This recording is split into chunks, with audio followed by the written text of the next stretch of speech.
Hello mga ka-OFW. Andito naman po ako nagbabalik sa aking YouTube channel, OFW Mac Chickies Vlog. So, ayan, for today's video naman po ay mag-share lang po ako ng lulutuin ko o gagawin yung ating homemade chicken nuggets. So, i-share ko lang po sa inyo kung paano ko gawin yung aking homemade chicken nuggets. So, maraming beses na po ako nag-try nito. So, ito yung pinaka-medyo mas okay sa akin na panlasa para sa alaga ko. So, ayan, umpisan ko na po ipakita sa inyo yung aking homemade chicken nuggets. So, ayan. So, kasi bawal po sa school nila yung mga nabibili lang sa store na may mga frozen food. Hindi po pwede sa kanila. Kaya ito, nagawa po ako ng homemade chicken nuggets. So, ito na po. Pakita ko na po sa inyo. So, please don't forget to subscribe pala yung aking YouTube channel, OFW Mac Chickies Vlog. Tara! So, ayan, dito naman po tayo sa ating chicken mixture. So, mayroon po tayong 1 teaspoon ng ating soy sauce, 1 breast chicken, 1 onion na maliit, at 1 garlic po na cloves. At 3 piraso po ng ating tinapay. So, ayan, ginupit-gupit lang po natin ng maliliit para madali na po siyang ma-blend. So, ayan, kung may food processor po kayo, mas okay din po. At wala kaming food processor ngayon, dito na lang muna tayo gumamit sa blender. So, i-blend lang po natin hanggang sa maging crumbs na siya. Ayan. So, ayan, naging breadcrumbs na siya. So, pwede rin po kayong gumamit dito ng breadcrumbs na nabibili sa store. So, ako yung ginamit natin ay tinapay dito. So, blend lang po natin. At, syempre, ngayon naman ay ihahalo na natin yung ating chicken. So, yung ating chicken dito ay hiniwa-hiwa ko lang din siya ng into cubes para madali din siyang ma-blend.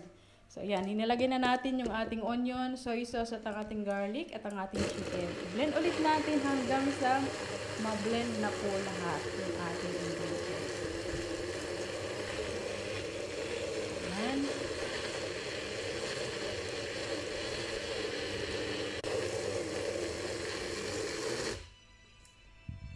So, ayan, ito na yung ating chicken mixture. At ngayon ay iti-transfer lang natin sa ating bowl. So, ayan. At dito naman tayo sa ating pang-coat sa ating chicken mixture. So, gagawin na natin yung ating chicken nuggets into shape. Ayan, meron po tayong 1 beaten egg at ang ating breadcrumbs. So, ito yung breadcrumbs na nabibili na at saka yung ating chicken mixture at ang ating oil. So, yung ating oil naman ay maglagay lang tayo dito sa ating kamay para hindi siya dumikit. At yun, mag-ship na po tayo ng ating chicken nuggets. So, ang isi-shape natin dito ay letters. Letters ng name ng alaga ko. So, name ng alaga ko is Hasa. So, magagawa tayo ng Hasa chicken nuggets. So, anyway, hindi naman po Hasa chicken nuggets. I mean, letters shape.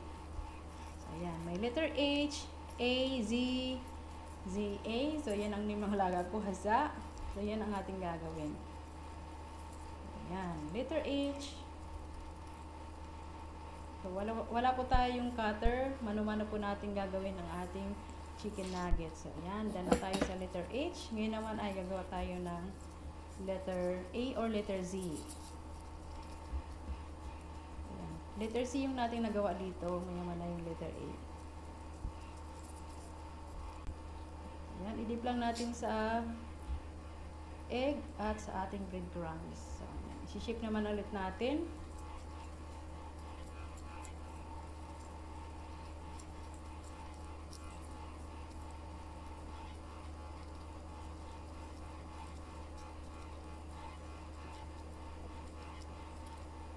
Gagamit din tayo dito ng spoon para pang shape sa mga sulok-sulok ng ating nuggets. So, ayan. So, ito na po lahat yung ating nagawa. May letter H, may letter A, letter Z, letter H again, letter A, heart shape, at ang ating flower shape para sa alaga kong babae. So, ayan. At mayroon din po tayong karaniwang nuggets na nakikita natin pag bumibili, yung rectangle shape. So, ayan. So, ngayon naman ay I-store lang muna natin sa ating ref. O so, ilagay natin sa ating Tupperware o canister kahit saan ang gusto nyo ilagay. So, yan. Maglalagay din po tayo dito ng parchment paper para hindi siya dumikit pag ipinatong natin yung ating iba pang nuggets. So, yan. Maglagay ulit tayo ng paper, parchment paper, at i-store lang natin ng mga 1 hour yung ating nuggets at pwede na nating prituhin. Tik-tak, tik-tak. So, ayan. After 1 hour po ng ating pag-store ng ating pag-rest ng ating chicken nuggets. So, ngayon, mag-heat lang po tayo ng oil. At dito na po natin pipritohin yung ating nuggets. Ayan. So, 3 para sa alaga ko, 1 naman para sa titikman natin. Ayan. So, dito, pag piprito ko, lagi ko po siyang flip para pantay-pantay yung pagka-prito natin. So, ayan. At para hindi rin siya mahilaw sa loob ng ating nuggets. Kaya, lagi ko siya flip yung ating chicken nuggets pag nagpiprito po ako. So, ayan. Continue lang po natin hanggang sa luto na natin o ma-reach natin yung pagka-light brown o golden brown ng ating pagpa-fried ng ating chicken nuggets. So, ayan. Ito na po yung ating chicken nuggets. Napaka-crispy po niyan. At, syempre, yummy po. So, ayan. May letter A, letter H, letter Z, at letter Z. Letter H, A, Z. At saka yung square, triangle sa shape. At yun po ang ating titikman. So, ayan. So, pambaon po to ng alaga ko. Pinang-vlog ko lang po para makashare naman po ako ng paano ko gawin yung ating chicken nuggets. Homemade chicken nuggets.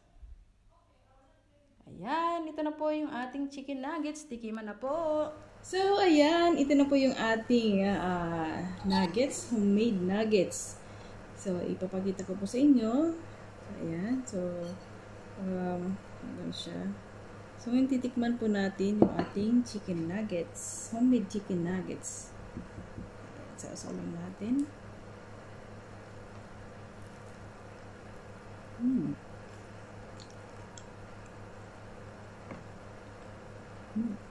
Sarap. So, no need na tayo bumili sa labas. No preservative.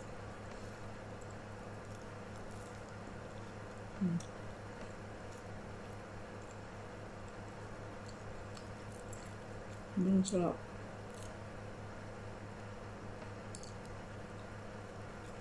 So, ayan. Ito ay baon ng alaga ko. So, nagprito lang din ako ng titikman natin. Letter H, A, Z. So, ayan. Kasi gusto niya yung pangalan niya, nakikita niya. Haza. So, kulang to. 3 litra lang to. Ayan. So, hanggang dito na lang muna ulit ang aking vlog ngayon. Homemade chicken nuggets. Bye! Please don't forget to subscribe my YouTube channel, OFW Mac Chickies Vlog. Bye-bye!